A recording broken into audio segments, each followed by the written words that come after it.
Uma outra, uma outra mudança importante para fins de prova, tá? Cai muito, trazida pela emenda 45, foi o fim do recesso forense. Essa é uma mudança mais simples, uma mudança menorzinha, ela é muito frequente, ela cai muito, mas não tem tanto o que falar dela. Não tem muita coisa que falar dela, não. O que é o que foi o fim do recesso forense? Bom, 93 de novo, veja como 93 é importante. É seguramente o artigo mais importante do Poder Judiciário. No seu inciso 12, ele diz assim: a atividade jurisdicional será ininterrupta. Ou seja, não existe mais recesso. A atividade é ininterrupta, vai acontecer o ano inteiro, todo ano, o ano todo. Sendo vedada férias coletivas nos juízos e tribunais de segundo grau. Juízos, primeira instância, e tribunais de segundo grau, segunda instância. Veja que ninguém mexeu nos tribunais superiores, tá? Funcionando nos dias em que não houver expediente normal, juízes em plantão permanente. Então, sábados, domingos, feriados, vai sempre existir a figura do juiz plantonista. O juiz plantonista, aquele cara que vai atender as causas mais urgentes num sábado, no domingo, no feriado. Fulano está precisando de um leito na UTI, no SUS, e o SUS não concede. Ai, caramba, e agora? E agora que você entra com um mandado de segurança, com um pedido cautelar, uma liminar. Mas, Nelson, se for um sábado, não, espera segunda-feira. Não dá para esperar segunda-feira, o cara vai morrer. O que é que eu faço? Eu vou para a jurisdição ininterrupta, eu vou para o juiz plantonista. Certo? Fulano foi preso numa sexta-feira de carnaval. Cara, sexta-feira de carnaval não tem juiz nenhum mais na cidade. Todos viajaram. Todos viajaram. Tá, Nelson, todos viajaram. Beleza. Ótimo. Maravilha. E agora? E agora? E agora, senhoras e senhores, é que fulano foi preso. Sexta-feira de carnaval foi preso. Veja, um dia de prisão injusta é um dano irreparável. Imagine perder o carnaval. Perca o Natal, vá lá, a Páscoa, vá lá, mas o carnaval não dá para perder, né? O que acontece? Vai ficar preso porque não tem juiz na cidade? Não, vai para o juiz plantonista. Não sejam ingênuos, tá? Não sejam, os advogados aqui devem saber. Né? Se você já teve a oportunidade de despachar com um juiz plantonista, não ache que você vai chegar lá num domingo à tarde e ele vai estar lá balançando as perninhas na cadeira, para um lado e para o outro, esperando você chegar. Não. Ele está em casa, tirando um cochilo depois do almoço, com a sua amante, aproveitando que a esposa viajou com o urso. Mas o encarregado está lá. E o encarregado vai ligar para ele. Ô, doutor, chegou um chato aqui. Será que dá para o senhor... E aí, 3 horas depois, finalzinho do expediente, lá pelas 4h30, 5 da tarde, ele chega, com a cara desse tamanho, mas chega. E se for urgente, ele despacha, ele dá a sentença na hora. A sentença não, desculpe, a decisão, a liminar, na hora. Certo? Ok, meus amores? Dúvidas, dúvidas, dúvidas? Bem, diante disso, não tem muito o que falar nisso, vamos para a última grande mudança trazida pela 45, que foi o Conselho Nacional de Justiça. Aquele conselho que lá no finalzinho aparecia logo abaixo do STF. O Conselho Nacional de Justiça é órgão de fiscalização e controle de todo o Poder Judiciário. Ele fiscaliza e controla todo o Poder Judiciário. Fiscalização e controle de todo o Poder Judiciário. Fiscaliza e controla todo o Poder Judiciário, menos o STF, lembra? O STF controla o órgão controlador. Tá, Nelson, mas o CNJ fiscaliza e controla todo juízes, servidores públicos, contratos com o Poder Judiciário, prestadores de serviços terceirizados, comissionados, tudo que tiver ligado ao Judiciário, o CNJ está controlando. Certo? O Conselho Nacional de Justiça controla a atuação administrativa do Judiciário. Lembra da autonomia administrativa e financeira? Ele controla a atuação administrativa do Judiciário. Controla a atuação financeira do Judiciário. Ele controla o cumprimento dos deveres por parte dos juízes do Judiciário. Ele fiscaliza e controla todo o Poder Judiciário. Certo? Inclusive os servidores do Judiciário. Posso avançar? Pois bem, senhoras e senhores, mas o CNJ não tem, eu falei, mas eu vou falar de novo, o CNJ não tem função jurisdicional. O quê? O CNJ não tem função jurisdicional. Por isso que ele tem sede em Brasília, mas não tem jurisdição. Como assim, Nelson? Ele não pega processos. Você não abre um processo judicial, um processo legal no CNJ. Não cabe recurso judicial para o CNJ. Ele só faz processos administrativos. Ele fiscaliza o juiz administrativamente. Mas ele não tem função jurisdicional. Ponto. E se ele não tem função jurisdicional, olha a principal consequência.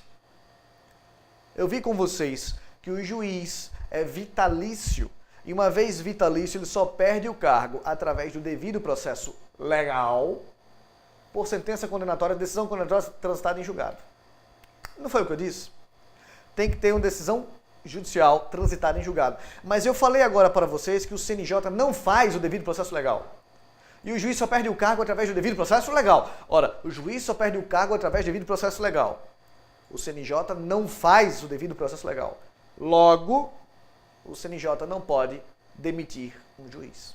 Ele apura as infrações, ele levanta as infrações e encaminha para o tribunal competente julgar.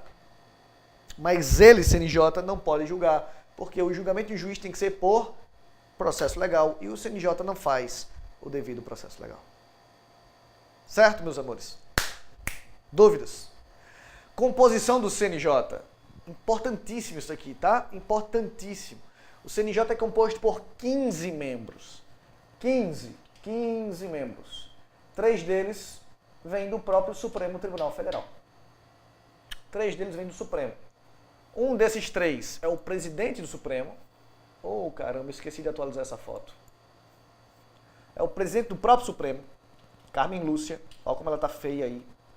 O outro membro vai ser um desembargador de um tribunal de justiça qualquer.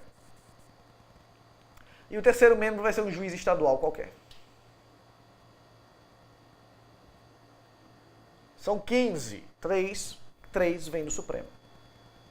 O STJ indica outros 3. O STJ indica outros 3. Um desses é o presidente do próprio... Desculpa, o presidente não. É um ministro do próprio STJ. Nelson, tem que ser um presidente do STJ, aqui tem que ser presidente do STF. E aqui? Não. Pode ser o presidente do STJ, mas pode ser qualquer ministro do STJ. STF tem que ser o presidente do STF, mais um desembargador qualquer, mais um juiz qualquer. STJ, um ministro qualquer do STJ. Um juiz de um TRF qualquer, um juiz qualquer, não tem que ser presidente. E um juiz federal qualquer. Veja que presidente do STF, só um. Presidente mesmo no judiciário, só o ministro do STF. E o TST indica outros 3. Um ministro do próprio TST, não precisa ser o presidente.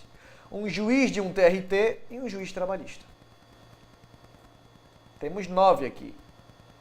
9. Ok? Mas são 15. Opa, vamos lá. O Procurador-Geral da República indicará 2 membros do Ministério Público. Um do Ministério Público da União, outro do Ministério Público de um estado qualquer. Um do MPU, um do MPE.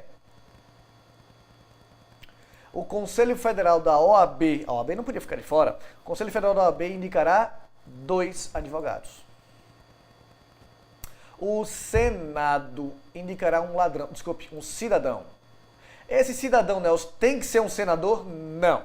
Pode ser um senador, mas não tem que ser um senador. E a Câmara? A Câmara indica outro cidadão.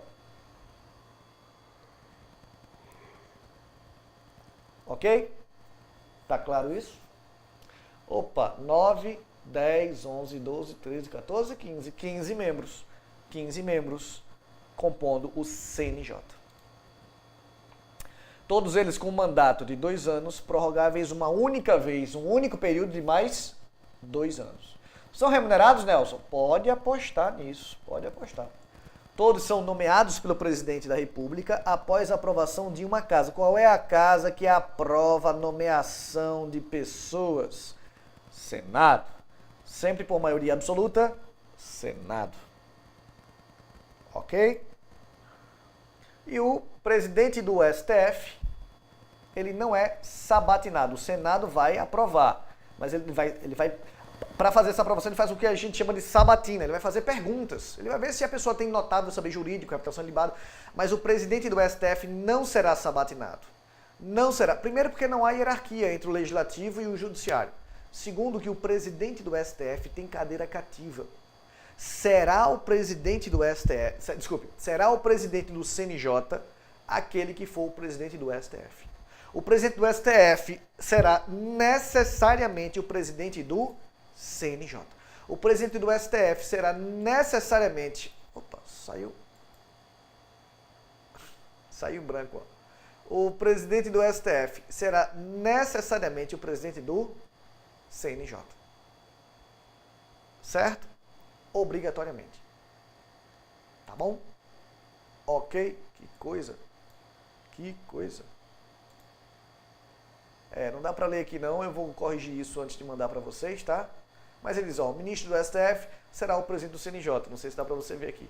O que eu vou dizer agora, o Procurador-Geral da República e o Procurador-Geral da República e o presidente do Conselho Federal da OAB atuarão perante o CNJ. Eles despacharão eles serão ouvidos pelo CNJ. O Procurador-Geral da República e o presidente do Conselho Federal da OAB, eles indicam 2 advogados, ou 2 membros do Ministério Público, mas eles não podem se auto-indicar. Por que eles não podem se auto-indicar, Nelson? Eles não podem se auto-indicar porque eles atuarão, como você não pode ver aqui, eles atuarão perante o CNJ. Eles despacharão para o CNJ, serão ouvidos pelo CNJ. Não pode despachar para ele mesmo, não pode fazer parte do CNJ. Não pode se auto-indicar para fazer parte porque eles não podem despachar para eles mesmos. Certo? Ok? E por fim, senhoras e senhores, esse dá para ver, não dá não. E por fim, senhoras e senhores, o ministro do STJ, que não tem que ser o presidente do STJ, um ministro qualquer do STJ será o corregedor. O corregedor do CNJ. Nelson, o que é o corregedor? É a ponta da lança. É o cara que fica investigando, procurando safadeza, sem vergonhice, procurando juiz corrupto, procurando desvio de verba, procurando coisas para trazer para o CNJ e o CNJ fiscalizar. Ok? Tá bom? Dúvidas? Bom, deixa eu ver se você tem alguma pergunta e daqui